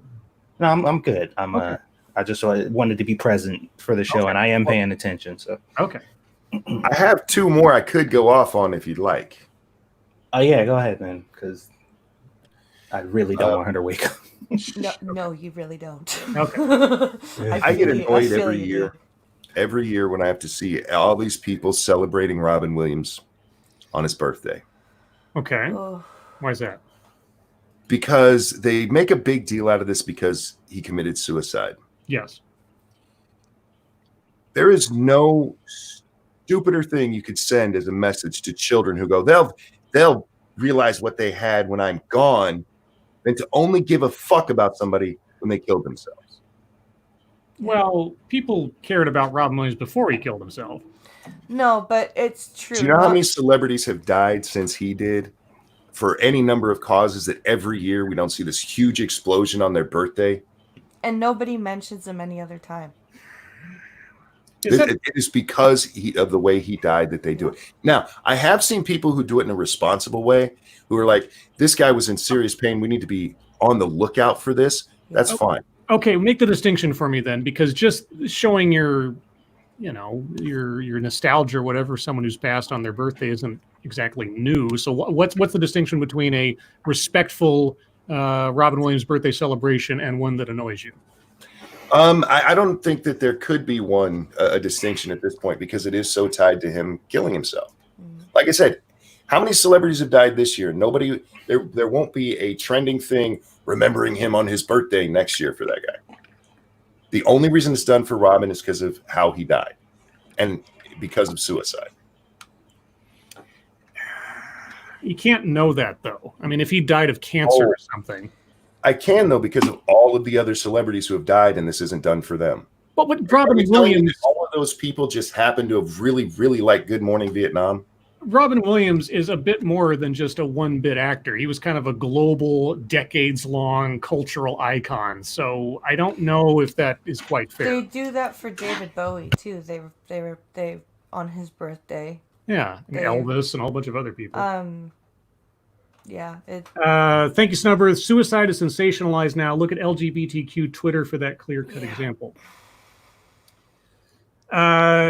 Yeah, I mean, I'm not going to argue that one, but as far as Robin Williams is concerned, if the guy died of old age, there'd be people celebrating his birthday. Yeah. Perhaps people celebrating his birthday, not the way that his is celebrated.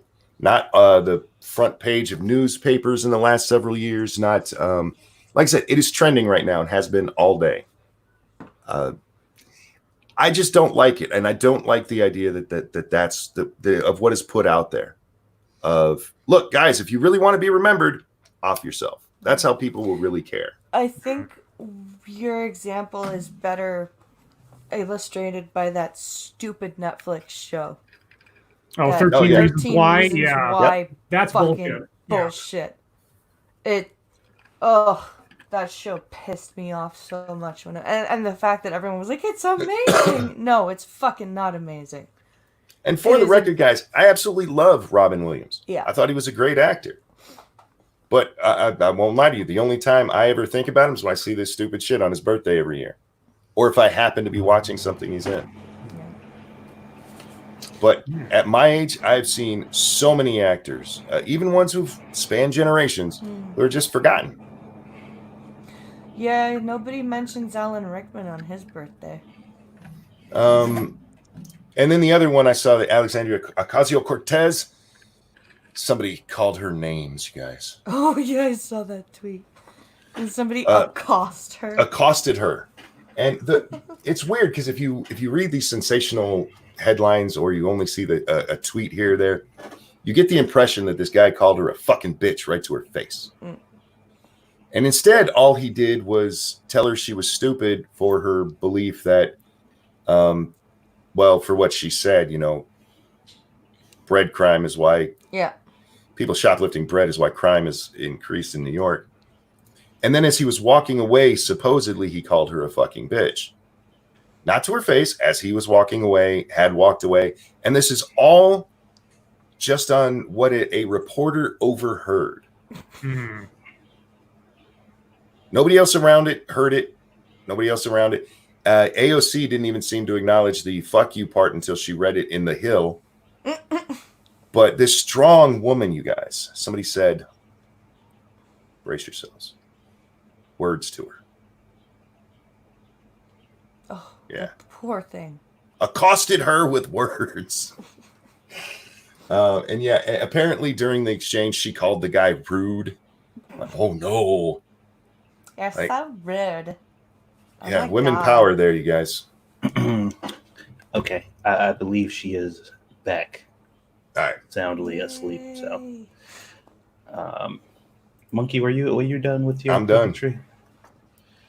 Okay, because there was something very specific that I wanted to talk about here that I saw over on Facebook. I just need to go over to my page real quick. So let's see here. God damn, where's the post at? Oh, so you guys, we talked. Well, we didn't really talk about it, but it was mentioned briefly. The person who died, or in the pawn shop, they found the body like a couple months later after that, due to the George Floyd protests. So I shared it on Facebook, and I shared it from 4 different stories. I shared it from Yahoo, AOL, and a couple other places that I can find it from, for good measure, just to make sure that somebody didn't come in like, this isn't from a source that I trust, so my empathy doesn't work. And I'm like, okay, so I shared it from multiple things. And the only comment I left was, well, at least it was a peaceful death by arson. And that annoyed somebody quite a bit. And they're like, this type of propaganda is what's making peaceful protesters look bad. And I'm just like, that's your response to a dude who got burned alive in a pawn shop due to people protesting peacefully? That's your response. I wish I knew who this dude's family was so I can send it to him. No kidding. Like, holy Jesus. Okay. All right. But yeah, that's fucked up. Like this man just like vanished and died, and nobody knew about it. They found his body later on, and it's just like it's a complete afterthought. It's like, well, that's what happens when you're in the way of our peace. All right. I also found out that the BMI is racist. Oh. Now? How? I knew it was like it wasn't body positive or whatever. It's also sexist. It's been sexist for a while. This article doesn't mention the sexism, shockingly enough. It's racist and useless is what this article mentions. It's from Huffington Post. They write quality stuff. God, Huffington Post. I haven't thought of or read anything from them in forever. But I know. I still read them quite often. God, are they still around? I guess they are. Oh, yeah. And it says body mass index numbers do not give a full picture of well-being, and they yield to discrimination against marginalized bodies. What's a marginalized body? Fat people. People of color. Clearly. Oh yeah. If you're the particular skin color, you're a marginalized body. Yeah.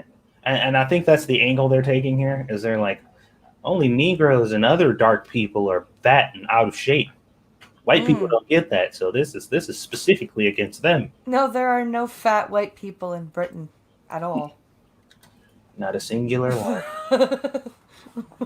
But yeah, I just thought that was quite hilarious. Thank you, Terry Diamantis. The B in BMI doesn't stand for black. Of course, it's racist. Oh, Black matter index. no. Black mass? No. Oh, and the last thing. This one was pretty quick. This teacher got fired. Oh yeah. From his job for literally saying, and I'm not joking when I say literally, real Donald Trump is our president. Wow. Yep. That's all he tweeted out. Apparently, that was the triggering event. Yeah, and they told him, you either have to resign or we will fire you, because they said we have some concerns about your future here, because you literally mentioned a fact. It's just like, hello, students. Hi, I'm your teacher today. I'm going to start off with a question. Who is the current president of the United States? Donald Trump. You're expelled. Yeah. All right, we don't want you here. We're a little concerned for our safety. Wow. Because that's insane. Yeah, I'm just like, what? All right. And I'm just like, if you're okay with this, like if you look at this as a liberal activist and you're like, yeah, I think that should have happened, then I'm like, you don't have the right to speak about anybody else getting fired for any other external reason or all the other shit, or somebody said this, or they're fighting for their rights or protesting and they got fired. You get to shut the fuck up from now on about any of that. Yep. Because you're okay with this, then you should be okay with that. So that was it for my fucketry today. All right. Well, then it is your time, chat. If you have questions, comments, concerns, complaints, conspiracy theories, if you have any other Justin Trudeau scandals we need to be aware of, please put them in the chat now. If you have questions for us, please put plenty of chat marks after those. If you have statements for us to consider, please put plenty of statement marks after those. Also, be sure to check out Blind Press's channel and Twitter descriptions in the links below. No, that's not links are in the description below. She's aiming to get to 1,000 subscribers on her channel, hopefully by her birthday, which is what, Monday? Yeah. All right, so a little less than a week left. Let's see if we can get there. And other than that, yeah, I guess that's all the big stuff. Let's see. No one nowhere says, in relation to the story about the teacher, those who fired him need to be shamed publicly.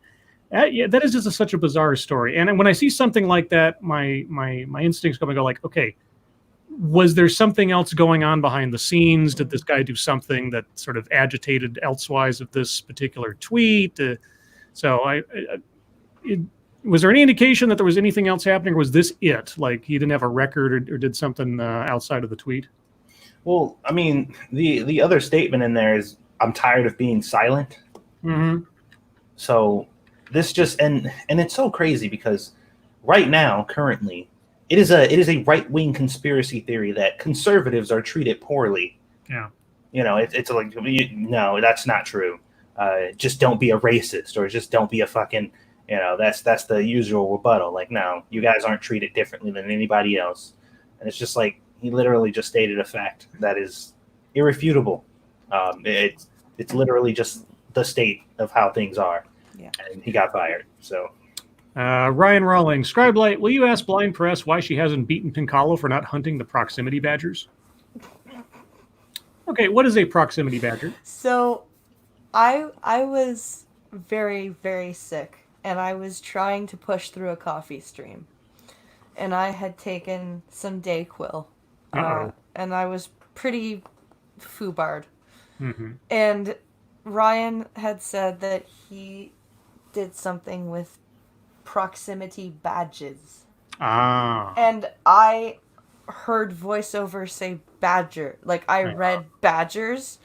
And I just went on for like 2 minutes. I was like, oh, you make proximity badgers. Oh, that's cool. Blah, blah, blah, blah, blah, blah, blah, blah. And then I go back to read chat and everyone's laughing.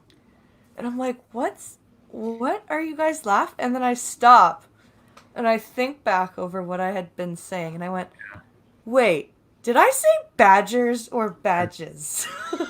Well, that reminds me of UHF, where the guy's like, "We got badgers." Like, badgers? We don't need no stinking badgers. Yeah. Love that. Green Death, Satsu, on a scale of Sahara Desert to the Great Flood, how much are you going to cry on Squeedus's first day of school? Ooh. I'm probably not, but Squishy is for sure.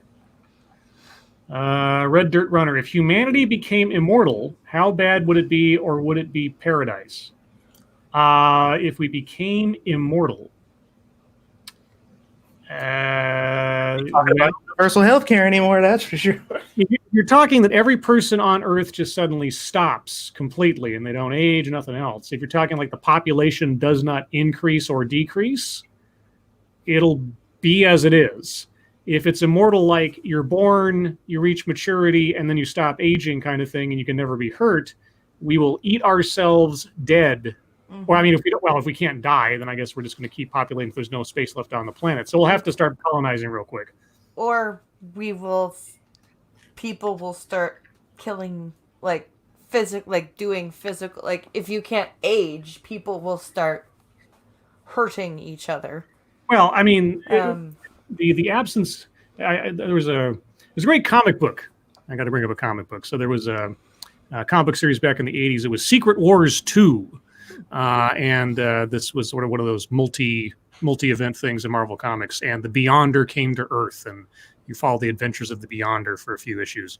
And one of my favorite comic books ever, just because of the philosophy in it, is that the Beyonder is confronted with the concept of death. I mean, he's never known death before. He's like this immortal, eternal being. And so he's convinced by this guy to try to save the world. So he tries to cure hunger, and he tries to cure disease and all this other stuff. And then he's like, this would all be so much easier if there just was not death. Mm. And in the Marvel Comics universe, death is actually an entity, is actually a personified sort of being after a fashion. And so the Beyonder summons death itself and basically just says, here, drink this, it'll kill you, more or less, or to delete you from the universe. And every one of the pantheon of Marvel Comics God shows up and says, do not do this. We cannot stop you, but you do not do this. Yeah. And so, but the Beyonder is determined, and he has death essentially delete itself from existence. And then the Beyonder's human, like, guy, this reporter guy that had been following him around and sort of like informing him on what he could do to help save the world. He suddenly has this epiphany. He's like, well, without death, why bother eating? Why bother doing anything? Life loses all meaning when there's no, when it's no longer finite. Oh my God, this is insane. And he starts freaking out, and the Beyonder's like, oh. And so he finally realizes that, everything, there has to be a cycle of things. Things can't just be static. Yeah. And so this guy, the Beyonder says, well, I can only bring death back if there's a willing sacrifice. Like someone would basically have to die in order to become death. And the reporter guy's like, I think the quote is, I always wanted to be somebody important. So he said, so actually, if you read that comic book, and so far as I know, it hasn't been retconned, you can know the actual name of death, and his name is Dave. In the Marvel Comics universe, Dave. Yeah, death in the Marvel Comics universe is named Dave. So just so you know, and that was sort of like my thoughts on the whole immortality thing. Like, if you could not die, would you find joy in anything? Would you find interest in anything if you had forever to look at? I don't know. There's a bad Cheech and Chong, the joke there that I'm just not gonna make. Let's see. Attack Alpaca, ice cream, cookies and cream, mint chocolate chip, cookie dough, or tin roof. Mint chocolate chip. Cookie dough. Cookies and cream. Cookies and cream. Sean Uli, my favorite smells are summer rain on asphalt, a new leather baseball mitt, and walnut sawdust. What's yours? A freshly washed curvy redheaded girl. What was it? There you go. Sean Lee says, my favorite smells are summer rain on asphalt, a new leather baseball mitt, and walnut sawdust. What are yours? If we got to name 3, fresh laundry, matches, and babies when they don't smell like shit. Yeah, when they're clean babies. Clean Definitely. baby, yeah. Fresh cut grass. Love that. No, and allergies, like nah, bruh. the ocean. Love the smell of the ocean. For me, it's I like Satsu, clean laundry, wood smoke, and new leather, like real leather, not that pleather crap. Animal has to have died. Yes, an animal must have died in order to make the leather smell. Truth be told, there's it just occurred to me. Well, one of the smells I really do like is that sort of smoky, like someone's been burning leaves in the autumn time kind of smell in the air. I really like that. I mean, it's not necessarily my favorite of all favorites, but I just realized that like when I walk to work and it's cold outside and it's got that sort of hint of smokiness in the air, kind of like that. We've got cedar sap. Like we've got cedar that we burn up at the cottage, and the sap just smells so good when it's on the fire. Like when the cedar log starts leaking out the sap, and the sap cedar sap makes a very weird noise when it's burning. It's a very cool crackling noise. And it smells awesome. Let's see here. Sorry, I gotta get back to that window because the window collapsed. Let's see. Red Dirt Runner Scribe. In an alternate universe, did you get a degree worth it, but became a racist? Do you apologize for it? Oh, right, because I have to make amends for anything that could have happened in any contingency or reality, etc. from the story the other night. No. I went to go get an English major because I didn't know enough words to insult people of color with. Yeah, there you go. I need more. Attack Alpaca. If they tried another Punisher series, who should play Frank Castle? You know, if he wasn't already branded as another Marvel character, I would have said Frank Grillo, who played Crossbones in Winter Soldier and Avengers 3. I think Avengers 3 or is it Ultron? I forget now. Anyway, or Civil War, because I always thought he really looked the part, and Frank Grillo is a really good actor with the right director, as a lot of actors are. But I hear they're going to resurrect, so to speak, the current Punisher, whose name suddenly escapes me for some reason, John Bernthal, but sort of ignore the Netflix series. That's the rumor going around. And I don't hate John Bernthal in the role. I just think that what he was given to do was just not the Punisher in so many ways all over the place. So if they wanted to retain him as the actor of the Punisher, but actually hand the material to somebody who knows and respects the source material, I wouldn't oppose it. But I guess we'll see. But I really am hoping they bring back Daredevil, because Charlie Cox and all those guys in Daredevil, even though season 3 was not as good as season 1, and season 2 was more like we need a vehicle to get the Punisher series going more than anything else. I still like Charlie Cox's Daredevil, and all the characters there. It was really good. Let's see. Red Dirt Runner. How long do y'all think the riots and lockdown will keep going after November? Well, the lockdown, I mean, who knows at this point? All the states are changing their minds and then changing their minds back again every 3 weeks because of the numbers they're being given from places that are unreliable in their totals. The riots, as long as it gets people attention and or funding. And with Trump coming up on going for a re-election bid, I don't think they're going to stop. Their motivation and their targets may change slightly, or at least the rhetoric surrounding it, but I don't think they're going to stop anytime soon. Depends on what you're talking about. I mean, after the Ferguson riots, I mean, those died down, but Portland has been a shithole ever since. They have Antifa riots there all the time. This is just the longest sustained one they've had in a while. I don't think the riots themselves, they're just getting fired back up. And while they've been going, they've been slowly dying down because that's what happens with these things. Mm-hmm. People get really anxious and really angry, and they go out to the street, and then they do it for a few days, and like, I'm going to take tomorrow off. And then they take tomorrow off, and suddenly the crowd is just much smaller. You got 5 people out there holding signs, you know? Yeah. I think right now it's being purposefully amped back up, and I think it'll last probably as it is now for about a month, and then it'll just slowly dwindle, and probably by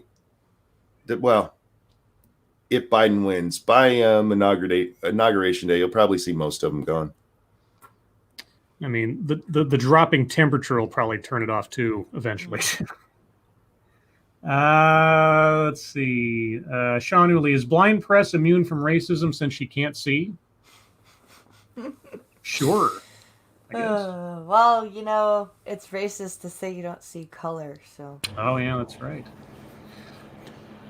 She woke up. God. Oh, Oh sorry. no. Yeah, I just gave her a bottle though, so we'll see. All right. Let's see. Devil Fruit Zero Scribe Light. Do you know that Ghost Rider hated Daredevil for being called Daredevil? I would assume Johnny Blaze would be kind of ticked off since that was kind of his career. But okay. I didn't know that Ghost Rider, the Spirit of Vengeance itself, actually gave a rip about people's names. Whatever you say. I haven't read a Ghost Rider comic book in so long. I couldn't tell you who's writing them now, especially when they went for like Cosmic Ghost Rider and it was Frank Castle, and she was like, oh God. Don't. I mean, if Frank Castle became, possessed by the Spirit of Vengeance, and I think that's probably happened once or twice, that makes sense. When they made him like Cosmic Ghost Rider, I was like, what? That doesn't make any sense at all. Let's see. Jeanette E. Hellis. Lords of the Night, do you guys ever watch Agrestuco? Aggressive Restuco. I don't know what that is. No clue what it is. Wait, what? Is that an anime? Agrestuco? Aggreststuko. I have no idea what that is. Never heard of it. Agretsico? I think they meant Agretzko. If they mean that show, then it's on Netflix, and it's one of those shows that's presented as a kid show, but it's actually got adult themes. Oh, okay. It's really good. Like if you've ever had a job working in an office, particularly, or just like an office setting or whatever, they definitely hit on some shit where you just like, God damn, dude. Like, good fucking Lord, the show is speaking to me. It's just about the shit you have to deal with in life after you get out of school and you start working and trying to figure yourself out. It's pretty good. Old Guy Gamer Scribe, have you read The Incarnations of Immortality by Piers Anthony? On a Pale Horse is quite good. I have not. I've heard of Piers Anthony. I don't think I've ever read any of his books. Jack Gunsky, Scribe Light, if the BLM protests die down, does that mean Black Lives no longer matter? Until the next police killing of one. I always thought they should rebrand into Black Lives Taken by White Killers Matter. It's a bit of a mouthful. But you can't make an acronym. I know. It's a bit of a mouthful, but I think it's more accurate, the description of what it's all about. Well, it's kind of weird because they're actually coming out and flat out saying that, which wasn't the case before. Remember, like they're actually coming out and strictly saying, like, look, we explained this to you. We only care about Black people who are killed by cops. Like, that's it. Yeah. And truth be told, like I said, there are smaller and not televised or stuff that the media doesn't talk about, organized groups that are fixated on those issues, but it's not nearly to the level that this type of stuff is. So it's almost invisible unless you're there, you know what I mean? Or, in that mix. And they bring that up all the time. Like, oh, there are already people taking care of that. And I'm like, then why don't we hear about it? Like, so it is what it is. Tazzy, oh lords, did you talk about the place in California that removed a BLM road mural after a woman asked to paint a MAGA 2020 mural on the same street? No, but I'd believe it. What was that? Sorry, my mic just I had to move my mic Okay. and I couldn't reach my mute button in time. It reminds me of I forget. I'm trying to remember, but there was some story where like some city passed an ordinance that said that religious monuments can be built on city hall property or something, and somebody wanted to put up the Ten Commandments or a big cross or something, and then the Church of Satan showed up and said, "Okay, well we have a Levi's goat over here to put up right next to it," and they're like, "Oh, never mind." I remember that story. I think they rescinded. If I remember correctly, they rescinded it or they allowed it to be built some. I forget which one it was, but it was something to that effect. It's like, okay, well, if you're going to allow one thing, yay for constitutional amendments, we'll do the same thing. Oh, we didn't think about that. That kind of thing. And then chat jumped. Red Dirt Runner, Satsu, Full Metal or FMA Brotherhood? Oh, Satsu might be dealing with the baby. yeah. Harvest Marvus, Scribe, can you name the 90s superhero show that lasted one season that had a black paralyzed superhero? Of course I can. It's Mantis. I forget the doctor's name, but yeah, Mantis, the guy who had the super suit, and he had like a secret underground cave, and he had his own like jet, and he had like all of his helpers and everything. I watched that on Fox because I was like, ooh, wow, that looks kind of cool. So yes, I remember Mantis, and I also can't remember. I would be a super nerd if I could. I can't remember what Mantis stood for because it was an acronym of whatever it was, MANTIS. So yeah, there you go. That's it, Harvos. That's how much of a nerd I was. I didn't have to look it up. Let's see. Angry Illinoisian Blind. I am playing a game where I do sneaky sneak. Cool. Is it like Metal Gear or something? Let's see. Harvest Marva says, yep. Eric Peters says, oh shit, what? Oh yeah, there's been like a super duper shooting in Chicago, by the way. Like just tonight. So, Tuesday. Well, it was at a funeral home. I'm assuming there was a funeral going on, and then there was a whole bunch of people, at least 11 people were shot at this funeral home, they're saying. Christ. 11 to 16, at least, is what I last read. Oh, it is a fluid situation, obviously, and happening right now. So, yeah, Chicago. Yay, Chicago. Random American, mechanically augmented neurotransmitter interception system. Aha! Well, there you go, Mantis. Let's see, Art Presta, he was in a wheelchair, wasn't he? Yeah, I mean, it's kind of like the paraplegic version of Daredevil after a fashion. Somebody who would never be suspected of being the superhero running around fighting bad guys because, well, he's in a wheelchair or he's blind or whatever. So, yeah, it was kind of like that. And wasn't that... Why do I think that Sam Raimi had something to do with that? Am I misremembering that? Because I seem to recall that the reason I got interested in it first, because it was when it was promoted, it said something like from the producers of Darkman or something, which is also one of my favorite movies. Had Monkey watch that one time for movies you should have watched. The first time I ever saw Liam Neeson in anything, I think. Well, I mean, I might have seen him in Krull, obviously, but not recognized him until like after I saw Darkman. But let's see, Midnight Exile. Didn't Mantis have a fat car? Yeah, he had like a super duper sports car kind of thing and like his own Batmobile. And he also had like a jet or some kind of helicopter deal too, and maybe a submersible. Because he was all decked out. He was like Batman. Let's see. Rand American, yes, Sam Raimi was involved. I thought so. Yeah. Now I'm thinking about it. It's weird what my mind will remember and all the things that I tend to forget. It's like, I remember the advertising campaign of a 90s one-season superhero show on Fox that barely anybody remembers. But my best friend's birthday. Yes, Sam Raimi did do Mantis. Yeah. I just pulled it up.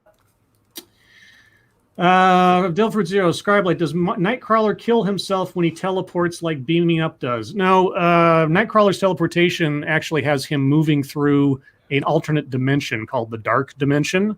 When Nightcrawler first appeared in comic books, one of his powers that I don't know if they address anymore, but I haven't read the comics in a long time, is if he's standing in shadow, he effectively becomes invisible because he sort of exists as a creature halfway in the Dark Dimension, which is this dimension that a lot of superheroes and or villains can pull their powers from. So when he goes bamf, he's actually going from one point in our space and then moving quickly through kind of a self-imposed wormhole in a separate dimension to another point in our space. So he's not being destroyed like in a Star Trek beaming. He is physically moving just between dimensions. And again, best friend's birthday. I have no fucking clue. I remember that. Right? I can explain to you the physics of Marvel Comics universe and how Nightcrawler does his thing. Also, interesting note, Nightcrawler was first pitched as a DC character, but DC didn't want him because he looked too demonic. And they didn't think that would sell well. I think it was during the Satanic Panic time. And so like, hey, Marvel, you want this? Like, sure. So Daredevil was almost a DC character. Nightcrawler. Let's see. Domily, Lords of the Night, what would be worse? Deep dish feces pizza? I'm not going to, I'm going to have dinner after this. I'm not going to read that. Barf. No, Dom O'Leary. No, you lose. Sorry. Yuck. Yucky, yuck, yuck. Rand American, Cloak has access to the dark dimension as well. Yeah, Cloak actually acts as a living portal to the dark dimension. He's like a walking wormhole all by himself. And he can He's a closet. Something like that. He can He's hold a closet like in Narnia. Well, there's been instances where he's like he can teleport as well because he effectively moves through the dark dimension, but does so without a bamf. He just kind of like fades in and out.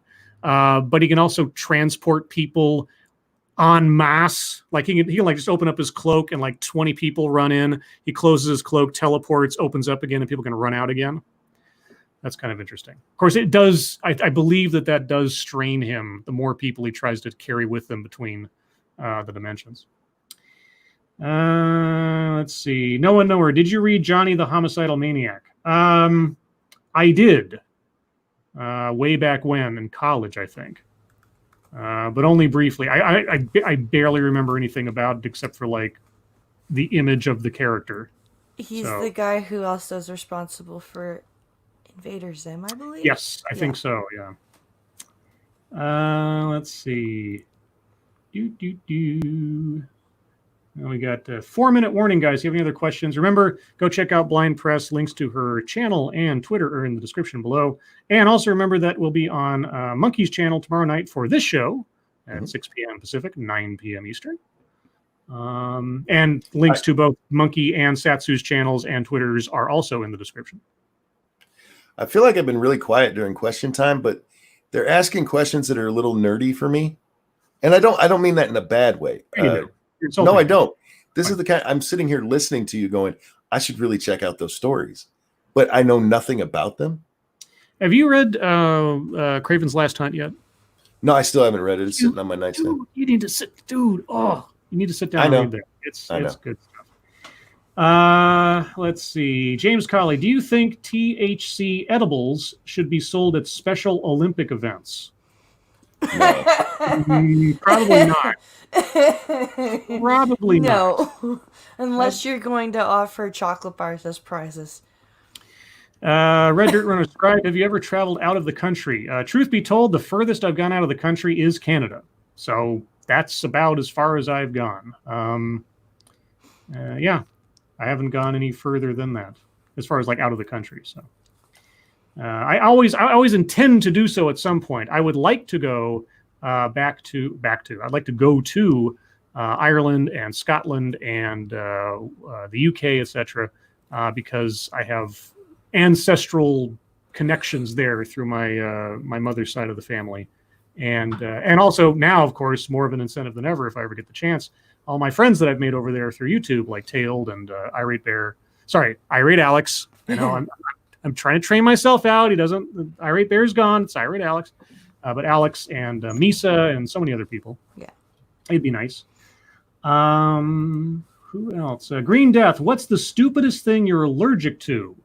Mine is definitely penicillin. Oh, that sucks. Mine is cilantro, I guess, because it's used in so many foods and it makes food taste like burning soap to me. It's because cilantro tastes like soap. Cilantro is awful. I am only allergic to dust and mold, so Same. you pick. Same, yeah. I mean, I'm allergic. Well, I'm not as much as I was when I was a kid. I used to get really terrible pollen hay fever when I was younger. It has faded out as I've gotten older, but it still occasionally like, hits me upside the head. My mother is allergic to almost everything citrus and coconut. And so when she goes with my sister to her international kung fu tournaments in the Caribbean every year, I tell her she's got to be one of those people that piss off the kitchen staff at the resort. What's that gringa doing here if she can't eat half the food? Because my mom, excuse me, is this cooked with mango or pineapple or coconut? I can't eat it. It's like, Mom, you're in the Caribbean. What do you expect? And Jack Gunsky says, because I'm a kind person, I'll say this. Jack Gunsky says, Quippers united on my channel, as in Jack Gunsky's channel, after this show. And there you go. So, guys, we're at the top of the hour, and thus the end of this show. Blind Press, thank you so much for joining us tonight. Thanks for having me. Bringing your maple syrupy sweetness to the show. Again, guys, remember, tomorrow night we'll be on Monkey's channel at the regular time, 6 p.m. Pacific, 9 p.m. Eastern. And then Thursday, of course, we'll be on Satsu 2 Cents' channel, same time. Links to everybody you can find in the description. Everyone, thank you for joining us tonight. Moderators, thank you for keeping an eye on things, even though we have the best, most well-behaved audience on YouTube that you could ask for. Everyone who donated, thank you so much for your generosity. Really do appreciate it.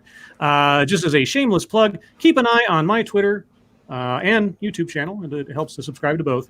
Because tomorrow I plan on doing a TED Excellence episode around noon Pacific time. If that changes for some reason, I will let you guys know as soon as I can, because I try to maintain a little predictability. Otherwise, anything else before we go, guys? Stream after this. Oh, yes. Gaming stream over on 2 Cents Plus. Ranting Monkey and Satsu will be playing 7 Days to Die, I believe. Mhm. I will also be jumping over to the Minions of the Zoo in half an hour. Skeptalk is the keeper tonight. And if anybody in the chat is interested in following along with my fitness and weight loss stuff, you can find me on Instagram at blind_press too, as well. Excellent. Yeah, and look up Minions of the Zoo on YouTube, guys. There's only one channel called that. You can go there and watch it. But with that, everyone, again, thank you for joining us. Monkey, Satsu, thank you for joining me as always. Indeed. And Blind, again, thank you so much for coming on and joining us for the wonderful world of news and depression. Thanks for asking me. And with that, guys, your lives make us sad, and we will see you tomorrow. Fuck off. Bye, everybody. And I've got my copy of Screw the Roses, Send Me the Thorns, The Romance and Sexual Sorcery of Sadomasochism. Sado-fucking-offism. Yeah. Whoa, okay, and today's secret word is thighs. That almost sounds like fuck off. THIGHS. Oh, I thought you said phi, like, a phi on you. No, thighs, as in those Thighs. things, the meaty part of the upper your The leg. things you should be between. Oh. Let me Not go wake up mine. Squishy. Good night, Not- everybody. Not mine.